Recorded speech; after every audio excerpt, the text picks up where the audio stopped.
계속해서 우리 사무엘 하를 보도록 합니다. 이스라엘이 블레셋에게 망하고, 다윗은 유다 지파의 왕이 되고, 나머지 11 이스라엘 지파의 왕은 사울의 아들, 막내 아들 이스보셋이 되었죠. 그 일을 이제 아브넬이 주도를 했습니다. 사울의 군대 장관이었죠. 3명의 군대 장관 중에 한 명인 아브넬이 이스보셋을 데리고 사울과의 권세를 잡았을 때 이제 이 일이 하나가 생겼는데 제가 앞부분은 읽질 않았어요. 그 일이 어떤 일이냐면 아브넬이 리스바라고 하는 이 사울의 첩이죠. 사울의 첩을 자기가 취했어요. 전에 제가 한번 그런 말씀 드렸죠. 왜 아브넬이 이렇게까지 할까? 아브넬에게는 욕심이 있는 거예요. 탐욕이. 사울 집안에서 자기가 군장으로서 누렸던 그 영화와 권세를 이 이후에도 또 누리고 싶어하는 탐욕. 이런 탐욕 때문에 결국은 사울 왕의 첩도 자기가 취한 거죠. 근데 이건 간단한 일이 아니었습니다. 왜냐? 이때는요, 왕이 죽으면 그 다음 왕이 왕의 첩을 취하는 거예요. 아브넬이 사울 왕의 첩을 취했다는 것은 마음속에 자기가 물론 이스보셋을 왕으로 세워놨지만 자기가 왕이 되고자 하는 마음이 있었어요. 그래서 사실 아브넬이 오랫동안 자기가 이스라엘의 왕이 되려고 노력을 했는데 그게 그렇게 되는 것이 아니잖아요. 그래서 그냥 이스보셋을 왕으로 세워놓고 실질적인 왕권은 자기가 행사하려고 그렇게 했던 것입니다. 선왕의 첩을 취한다는 것은 내가 왕이다 하는 뜻이에요. 우리가 잘 알듯이 여러분 압살롬이 아버지 다윗왕을 쫓아냈고 어떻게 했어요? 백주 대낮에 다윗왕의 첩을 모든 사람들이 보는 앞에서 취한 사건이 있어요. 그게 그냥 다윗을 어떤 아버지를 좀 무한하게 하려고 하는 게 아니라 아버지의 이름을 욕되게 하려고 하는 게 아니라 그건 이제 다윗왕 내 아버지가 왕이 아니라 이스라엘의 다음 왕은 나다 하는 뜻이에요. 내가 이제 왕이다 하는 뜻입니다. 만일 여러분 이 당시에 이스보셋이 조금 힘이 있었더라면 그걸 가만히 보겠습니까? 근데 이스보셋은 힘이 없어요. 아브넬이 힘이 있지. 그래서 이스보셋이 그냥 네가 어찌하여 내 아버지의 첩을 취하느냐 하는 정도로 좀 질책하는 정도로 이 일을 마무리 지었습니다. 그런데 이스보셋에게 질책을 들은 이 아브넬은 마음이 상했어요. 기분이 나빴습니다. 내가 당신에게 은혜를 베풀어서 이 사울 집안의 왕위를 주었는데 당신은 그깟 첩 하나 때문에 나에게 이렇게 화를 내느냐? 난 이제 당신을 위해 일하지 않겠다. 나 이제 이 나라를 다윗에게 이 나라를 갖다 바치겠다. 그러고는 다윗에게 이제 대신들을 보냅니다. 그래서 뭐라고 하냐? 온 이스라엘을 이제 내가 당신에게 돌리려는데 어떻게 하겠느냐 하면서 다윗과 협상을 신청을 해요. 이때 다윗이 뭐라고 하냐면 아브넬에게 사울의 딸 미갈을 나에게 데려와라. 여러분 미갈은 다윗이 블레셋 사람의 양피를 사울에게 갖다 주고 200개를 갖다 주고 얻은 자기 진짜 부인 아닙니까? 그런데 사울이 다윗이 미워가지고 그 미갈을 다른 남자에게 줘버린 사건이 앞전에 있었어요. 아직까지 못 찾아왔거든요. 그래서 지금 다윗이 아브넬에게 그러면 네가 이스라엘의 모든 나라를 나에게 돌리려고 한다면 그러면 내 부인, 내 아내 미갈을 데려와라 한 거예요. 그래서 이 아브넬이 그 조건을 받아들이는데요. 여러분 어떤 사람은 이거 성경을 읽으면서 야, 이 다윗이 순정파 남자구나. 아직까지 그때까지도 자기 정실 부인을 사랑하는 마음이 이렇게 컸구나라고 생각할 수 있는데요. 그런 의미는 아니에요. 그런 의미는 아닙니다. 전혀 다른 이유가 있어요. 여러분 다윗이 이스라엘 통일 왕국의 왕이 되려면 합법적인 절차가 반드시 필요하잖아요. 세상 나라는 무력으로 그냥 침략하고 지배하면 그만이에요. 지금 보잖아요, 우리. 러시아가 무력으로 우크라이나를 막 침략해서 땅을 빼앗잖아요. 네? 세상 나라는 무력이 정의예요. 전쟁이 일어나면 힘이 정의라는 말이에요. 그 안에 온갖 불의한 일이 있어도 전쟁은 그냥 그걸 덮어버리는 거예요. 세상 나라의 방법이에요. 이게. 하지만 하나님 나라는요, 어떤 일도 불법으로 하지 않습니다. 제발 우리 이 시대의 교회와 성도들과 깨달아야 될 것이, 여러분, 하나님 나라는 어떤 작은 일 하나도 불법으로 하지 않아요. 근데 우리 교회들이 세상 나라에 이렇게 동화되어 가지고 불법으로 일을 하는 적이 참 많습니다. 예전에 있던 교회가 건축을 했는데, 원래 교회를 건축하려면 종교 부지에다가 건축을 하든지 아니면 땅을 사서, 합법적인 땅을 사서 건축을 해야 되는데, 도시를 계획할 때 이거는 학원을 지으라고 남겨둔 땅이 있어요. 그런데 이 건축업자 말에 속아가지고 학원 위에다가 건물을 세웠어요. 수십억짜리 건물, 교회를 세웠죠. 학원 위에다가. 처음에는 학원 위에다가 건물을 세우게 되니까, 학원 위에다 건물을 세운다고 하면요, 여러 가지 대출이 잘 나와요. 그래서 대출도 쉽게 받고 건물도 잘 세우고 생각했던 것보다 크게 교회도 지었죠. 근데 그게 발목이 딱 잡힌 거예요. 뭐에? 불법에.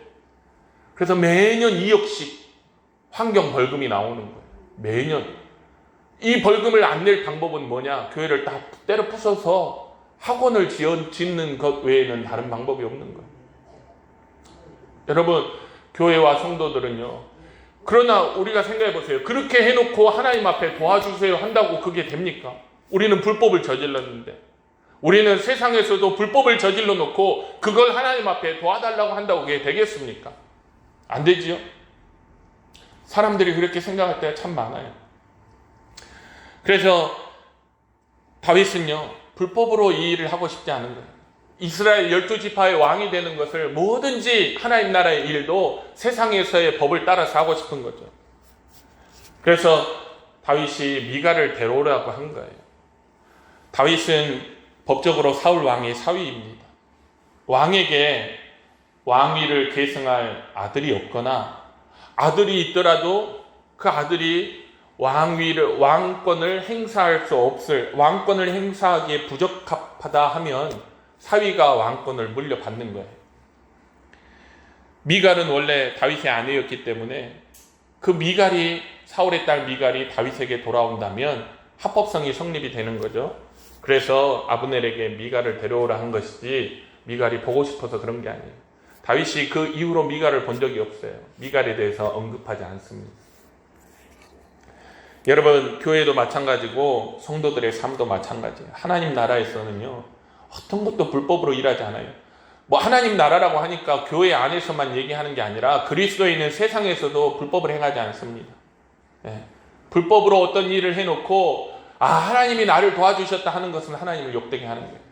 불법으로 세상에서 어떤 일을 딱 해놓고 이거 불가능한 일인데 하나님께서 우리를 이렇게 도와주셨다라고 말하는 것은요, 말이 안 되는 얘기예요. 이 세상에서 법을 조금 어기거나 편법을 쓰면 일들이 잘 되는 일이 참 많습니다. 많아요.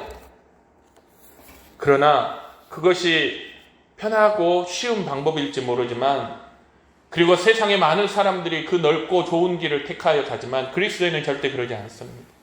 그렇게 안 해야 돼요. 하나님 그 일을 안 도와주세요. 아무리 어려워도, 그리고 만약 편법을 사용하지 않고는 어떤 방법이 없는 것 같아도 하나님 나라에 속한 성도들은 그때 기도하는 거예요. 하나님, 불법으로 하면은 이 일이 해결될 것 같은데 나는 하나님을 믿기 때문에 불법은 행할 수 없고, 그래서 하나님 앞에 기도합니다. 하나님, 이 일을 해결해 주세요. 하나님, 이 일이 풀리게 해주세요 라고 하면, 그럴 때 하나님께서 모든 것이 합력하여 선을 이루는 하나님의 놀라운 역사가 일어나는 것이죠. 여러분, 지금 다윗은 군사력이 부족해서 7년 6개월 동안 그렇게 변방에서 유다의 왕으로 있는 것이 아니에요. 당시 다윗의 군사력이 아브넬의 사울 집안의 군사력보다 훨씬 뛰어났어요. 왜? 기브온 목가에서 싸움이 붙었잖아요. 그때 어떤 결과였어요?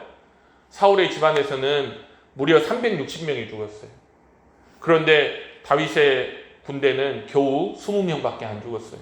월등히 강하다는 거예요. 무력으로 한다면요 7년 6개월 기다릴 필요도 없고요. 그냥 쳐들어가서 다 그냥 무찌르면 돼요. 그러나 다윗은요 하나님 나라가 그 생각 속에 항상 하나님 나라가 있어요. 하나님 나라는 공의가 다스리는, 정의가 살아있는 나라입니다. 여러분, 세상에 공의가 다 무너지고요 정의가 다 무너져도 교회에서는 살아있어야 돼요. 그게 교회의 희망이에요. 이 시대에, 이 타락하고 부패한 시대에 교회가 희망인 이유가 뭐냐? 교회 안에는 공의와 정의가 살아있기 때문에, 사랑이 살아있기 때문이에요. 세상에서는 찾아볼 수 없는.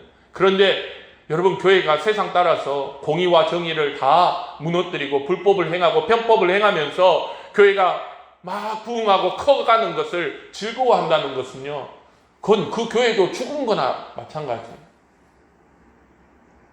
서초동의 어느 큰 교회가 2,500억을 들어가지고 교회를 지었는데 사람들이 다니는 공공도로 밑에 불법으로 공간을 확장해서 교회 그 공간으로 썼잖아요. 예배당으로.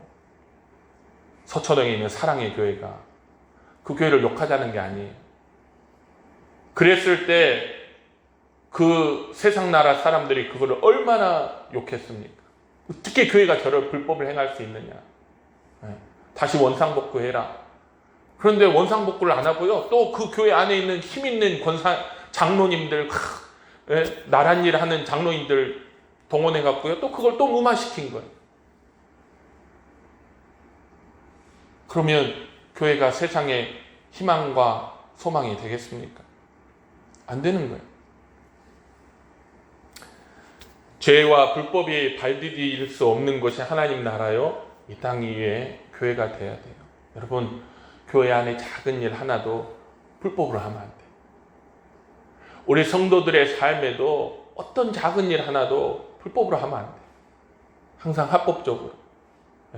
그리고 안 된다. 합법적으로는 방법이 없다. 하나님 앞에 그래서 엎드려 우리가 기도할 수는 있잖아요. 그래서 다윗은 7년 6개월 동안 인내하고 기다렸고 마침내 그 기회가 찾아왔습니다. 아브넬이 미가를 데려왔어요. 그리고 다윗은 이 아브넬을 성대하게 맞아주었습니다.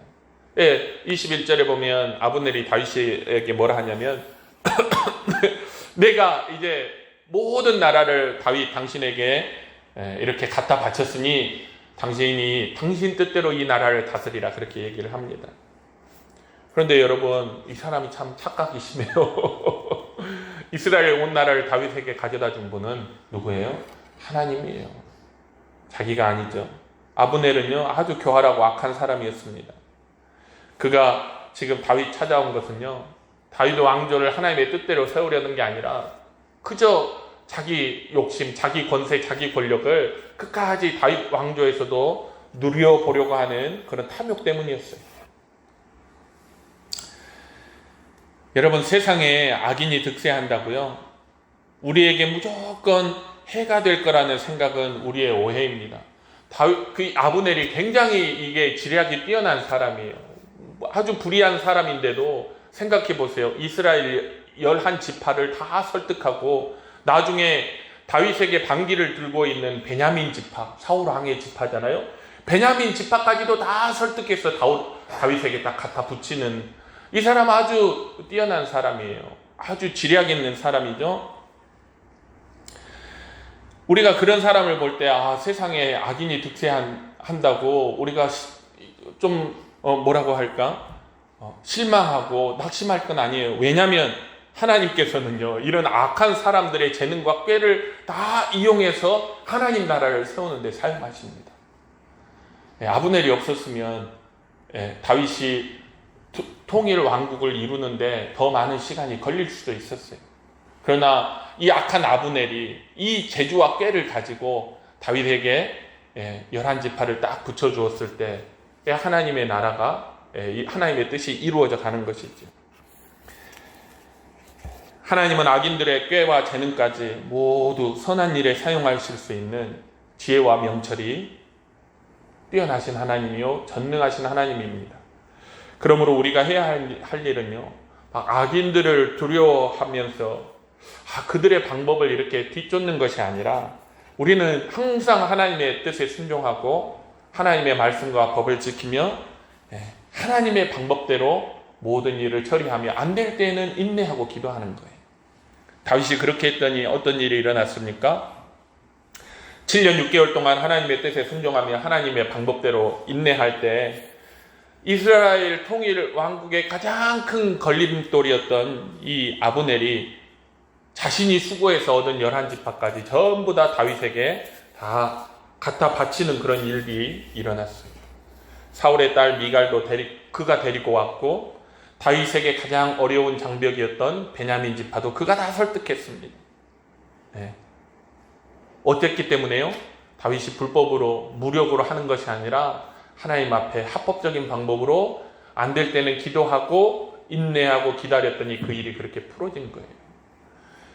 여러분, 정작 오랫동안 악한 일을 이렇게 꾀했던 아브넬은 그 후에 어떻게 됐습니까? 오늘 본문에 보면 요압의 칼에 죽어요. 하나님의 심판을 받습니다. 하나님의 심판을 받아요. 요압도 아브넬을 죽인 것은 기브온 전쟁에서 아브넬이 자기 막내 동생을 죽였기 때문이지만, 그것에 대해서 복수했기 때문이지만, 그 전체 내용을 보고 보면 하나님께서 악인을 통해서 하나님의 뜻을 이루시고 악인의 손으로 악인을 심판하는 일까지도 하신다는 것을 오늘 우리 말씀을 통해 보게 됩니다. 다윗이 그 모든 일에 손대지 않았어요. 다윗이 그 일에 자기 손에 피 묻히지 않았어요. 하나님 앞에 그냥 기도했어요. 하나님 앞에 인내했어요. 그랬더니 하나님께서 악인을 통해서 악인을 심판하시고 악인을 통해서 하나님의 뜻을 다 이루어가고 다윗이 기도하는 문제를 다 풀어주시는 것을 우리가 오늘 보게 되는 것입니다. 그런데 요압이 이 아브넬을 죽인 일이 사실은 다윗에게는 위기예요. 왜냐하면 사울의 집에서 보면 그 나라의 군대 장관을 죽인 것은 요압이 아니라 다윗이라고 얼마든지 오해할 수 있어요. 여러분, 한 일개 군대 장관이 어떻게 왕의 승인 없이 그와 같은 큰 일을 저지를 수 있겠습니까? 당연히 그렇게 생각하겠죠. 그러니까 잘못하다가는 이 일을 이루는 이 순간에도 위기가 찾아온 거예요. 잘못하다가는 이스라엘 11지파하고 다윗의 유다지파하고 영원히 해결할 수 없는 적대 관계가 세워질 수도 있을 만한 그런 위기예요. 여러분, 하나님의 공동체일지라도 하나님의 어떤 나라일지라도 한 사람이 육신을 쫓아서 어떤 일을 행함으로 인해서 모든 공동체가, 모든 교회가 위험에 빠지게 되는 것을 우리가 성경에서 종종 보지요. 그 대표적인 예가 아이성을 칠 때, 여리고성을 점령하고 아이성을 칠 때 아간이라고 하는 한 사람이 범죄함으로 인해서 이스라엘 전체가 패배한 걸 우리가 잘 알잖아요. 여러분, 하나님의 나라, 하나님의 교회, 거기에서는요, 나 한 사람쯤이야 하는 생각이 그 모든 공동체를 무너뜨리는 그 악성 세포예요. 조그만 이 악성 종기 하나가 그 사람의 전체를 무너뜨리듯이 나 한 사람의 인간적인 생각으로 인해서 하나님의 나라, 하나님의 교회가 큰 위기에 처할 수 있습니다. 가정도 마찬가지예요. 가정도. 내 한 사람의 세상적인 생각과 세상적인 방법을 도모하는 것으로 인해서 가정도 무너질 수 있어요. 그렇기 때문에 우리는 그리스도인으로서 뭔가를 생각하고 뭔가를 말하고 행동할 때 나를 먼저 생각하는 것이 아니라 내가 하나님 나라를 위해서, 하나님의 교회를 위해서 내가 어떻게 행동하고 내가 어떻게 말하고 내가 어떻게 생각할 것인가를 항상 먼저 염두에 둬야 합니다. 여러분, 그리스도인은요, 나에게 맞추는 것이 아니라 나를 하나님 나라에, 나를 하나님의 교회에 맞춰가는 것이 그리스도인이에요.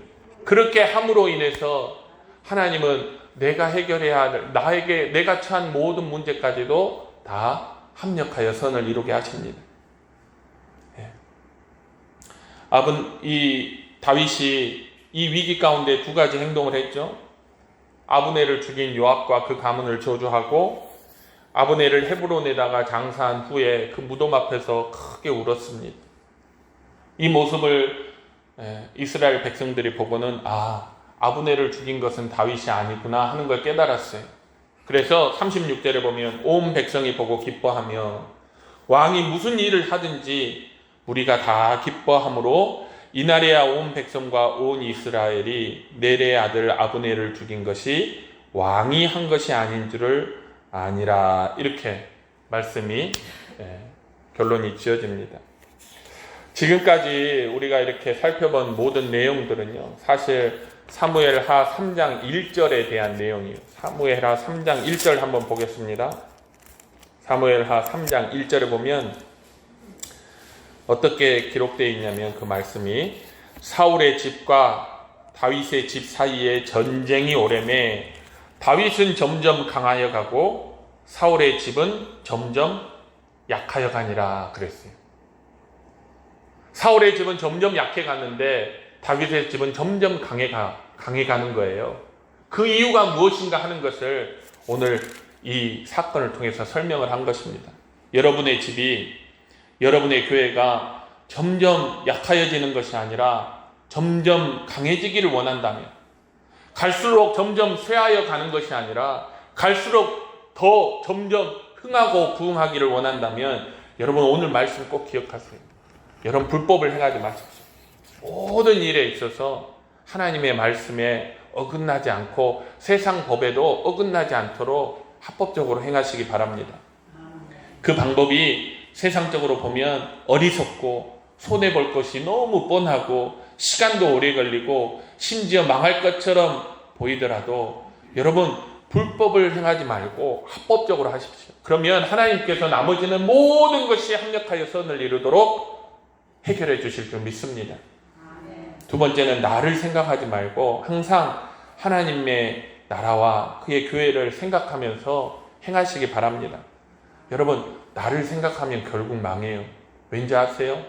나에게서는 선한 것이 별로 안 나와요. 내 안에서는. 나를 추구하면, 사람이 자기 자신을 추구하면 결국 뭘 맺냐면 악한 열매를 맺어요. 그렇기 때문에 우리가 나를 추구하고 나에게 뭔가를 맞추는 게 아니라 항상 하나님의 말씀과 하나님의 나라와 하나님의 교회를 또 복음을 생각하며 그 하나님의 뜻에 순종할 때 우리에게 성령의 9가지 열매뿐만 아니라 선한 열매들이 우리 삶에 다 맺히는 것입니다. 그렇게 해서 우리의 삶은 사울의 집처럼 점점 약해지는 것이 아니라 다윗의 집처럼 점점 강해지고 흥해지는 이 땅에서 그와 같은 교회와 성도들이 될 줄 주님의 이름으로 축원합니다. 기도하겠습니다.